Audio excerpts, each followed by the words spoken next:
Avery's out sick. Avery's sick. Had the stomach bug. I'm not sure if he's been released from the hospital yet, but he was in the hospital most of the afternoon, and so hopefully he'll be home soon and get some rest. But yeah, it was kind of going around, and hopefully it stops soon. Jalen's starting in his place. Yes. Anybody else sick? Not right now that I know of. So is that the usual drill? Would you put him on a HAYWARD and all that stuff? I have no idea. Yeah, I mean, all I'd ask is who's available, and then I hope he's okay soon. But I don't. The medical team just said he was checked out by our doctors and was over at the hospital, and so hopefully he'll go home soon.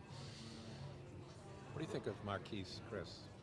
Yeah, he's had a really good rookie year. He does a lot of good things. His ability to shoot the ball and extend the floor has been good, and then his ability to play off of energy, cuts, offensive rebounds, drives, and he does all those things with force. He is a talented young guy.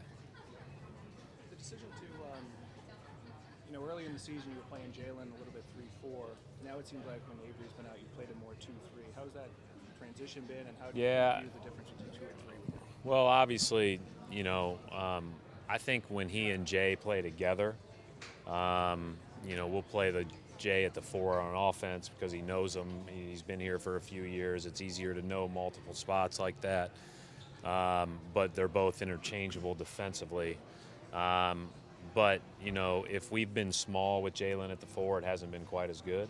And so we've really tried to just keep it as simple as possible. 3s and 2s have to know the same stuff in what we're doing and on both ends of the floor. And so I think that's made the transition a little smoother and easier. We haven't played Jalen at the 4 hardly at all since really the preseason.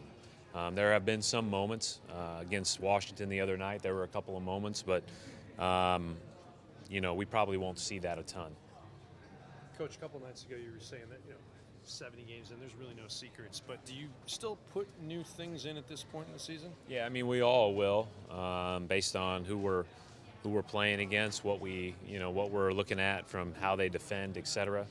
There will be things that defensively you'll have to tweak on the fly. The good news is by now you probably will have tried it in a game at one point or another, so you can reference that, and kind of the I guess the positive benefit of having a corporate knowledge and some continuity. And so, but yeah, there's some new stuff, but you only have to see it a couple times. It's not new anymore. Right. Will the Butler game be on back in the locker room or behind the bench? Yeah, I mean, I've got a job to do. I'll focus on my job, but I'm sure at halftime my eyes will see what the score is. But it's a great opportunity for them, and I'm thrilled for them. My wife is there. My son is there. The Shrewsbury kids went with them. So they were excited to go to the Sweet 16 in Memphis today. I'm pretty sure Don one time got thrown out of a game in New Jersey so he could watch the Masters. Any chance of you getting angry early in the game? No, I can't predict the future, but I sure hope not. Again, I got a job to do. I focus on that job, and but I'm certainly have a vested rooting interest in tonight's game, and have enjoyed the fact that everybody's been talking about the other 3 teams all week. Have you guys? Outside of the way the last game ended against Phoenix, what stood out to you about their team? They just play hard. They're well coached. I think obviously Ulis had a terrific game against us. Booker's one of the more talented young players in the league. I think Chris and Lynn's and Warren's growth has all been good. Hey, they beat us, and they really, they were up 15 at the start of the 4th or whatever, the end of the 3rd, and we just weren't as good as they were that night, regardless of what happens in the last couple of plays. So we're gonna have to play a lot better than that to have a chance to win. Do you feel like Isaiah has opened some doors, blazed a trail for smaller guards in the NBA, or is it just kind of an evolution of the game? I mean, we're talking smaller or small? Small. Yeah, I mean, not many guys his size have been able to do what he can do even on a given night, and not many his guys his size will be able to do that on a given night. I hope that everybody gets those opportunities, but those guys are few and far between. The length and the athleticism in this league is really hard to play against. That positional versatility will just increase with the 6'6" to 6'9" guys. But I think it's awesome that, you know, every kid under 6 foot that's playing basketball at any level has somebody to look up to, or look down to, depending on how much under 6 foot they are.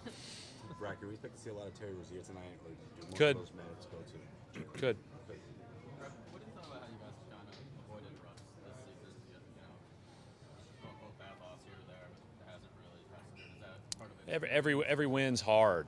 Every game in the NBA is hard, and so you got to do your very best to move on to what's next. You got to stay in the moment. I think our approach is pretty consistent, win or lose, with regard to we don't get too high or too low usually. And you know, hey, this team has done really well over the past few years at responding to adversity. Like, there hasn't been very many times where I've been concerned with, a losing spiral. You know, I think that's something that takes a lot of grit and a lot of toughness. It's hard to keep a positive mindset, but I think it helps if you just focus on what your job is, do it well, and trust that everybody will do theirs as well too.